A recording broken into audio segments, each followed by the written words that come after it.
आदमपुर के न्योली खुर्द गांव में इस वक्त हम मौजूद हैं। ये सत्येंद्र सिंह का पैतृक गांव है, जो आम आदमी पार्टी की तमाम बड़ी लीडरशिप यहां पर मौजूद है। पूर्व मंत्री निर्मल सिंह साहब मौजूद है, तंवर साहब हैं, सुशील गुप्ता जी है, अनुराग ढांडा साहब मौजूद है। और कहीं ना कहीं जो आम आदमी पार्टी का जो पूरा का पूरा चुनाव प्रचार है, इन चार बड़े नेताओं पर मुख्य तौर पर टिका हुआ है।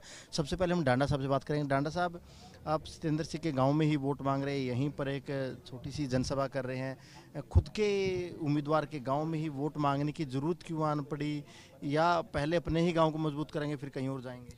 देखिए, डोर टू एक तरीके से जो मीटिंग्स हो रही हैं गांव में, उसकी आज शुरुआत है उस कैंपेन की, और रोज़ाना 10-12 गांव में हम जा रहे हैं। तो जब कॉन्स्टिट्यूंसी में आप चुनाव लड़ने की एक तरीके से शुरुआत कर रहे हैं, तूफानी दौरे की शुरुआत कर रहे हैं, अपने गांव से अच्छी जगह क्या हो सकती है? अपना घर मजबूत हो तो उसके बाद पूरी कॉन्स्टिट्यूंसी में आपका रुतबा और नाम होता है। और आज यहाँ न्योली खुर्द में तो आशीर्वाद लेने आए, यहाँ प्रचार करने की क्या ज़रूरत है? सत्येंद्र सिंह इन्हीं के बीच में रहते हैं।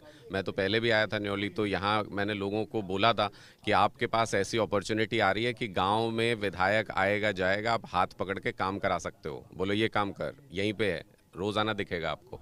तो न्योली में तो बहुत खुशी है इस बात को लेकर के कि उनके बेटे को मौका मिला है, आम आदमी पार्टी का टिकट मिला है। और आदमपुर के लोगों में इस बात को लेकर बहुत ज़्यादा खुशी है कि एक ऐसे व्यक्ति को मौका मिला है जो सही मायने में आदमपुर का बेटा है, आदमपुर का आम आदमी है। नहीं तो कांग्रेस बाहर बेटा तो भव्य भी है, भजनलाल का पोता है, नाम भी बड़ा है, परिवार भी बड़ा है। तो सत्येंद्र सिंह में ऐसी क्या खास बात है कि आदमपुर के लोग सत्येंद्र को वोट दें?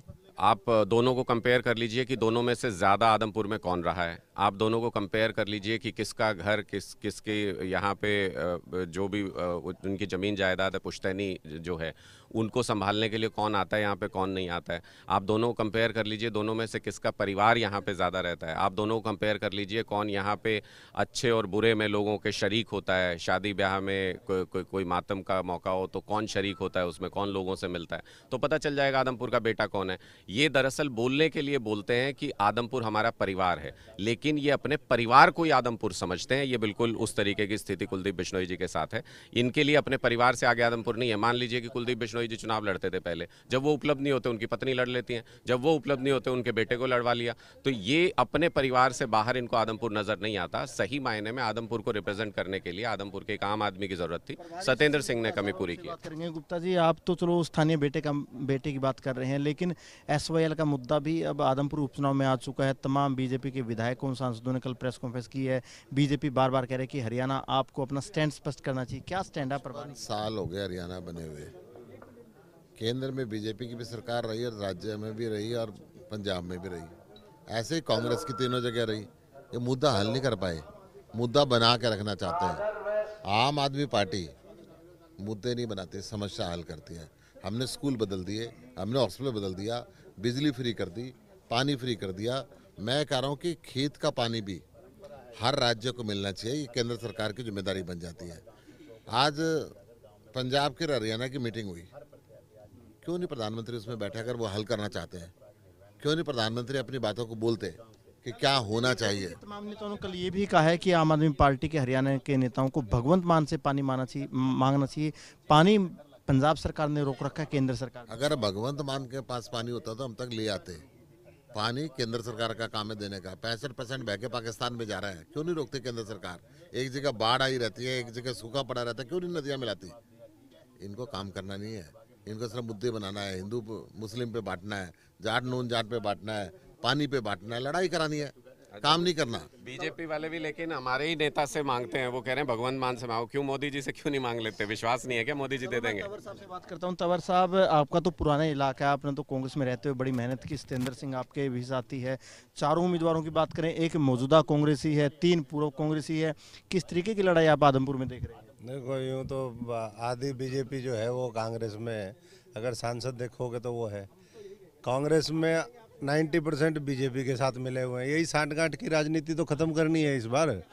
कहते हैं अंधा बांटे रेवड़ी फिर अपनों को दे। यहाँ पुत्र मोह में हरियाणा की राजनीति आज तक रही है। पुत्र मोह में बेचारे मरे पड़े यार, जनता को मार रहे हैं। वही यहाँ आदमपुर में दिखाई दे रहा है। तो उसका ऐसी राजनीति का सफाया हरियाणा के लोग करना चाहते हैं और वो आम आदमी को ताकत देना चाहते हैं। ईमानदार बताना, आपने बिश्नोई साहब के साथ भी काम कर रखा है, जयप्रकाश के साथ भी काम कर रखा है।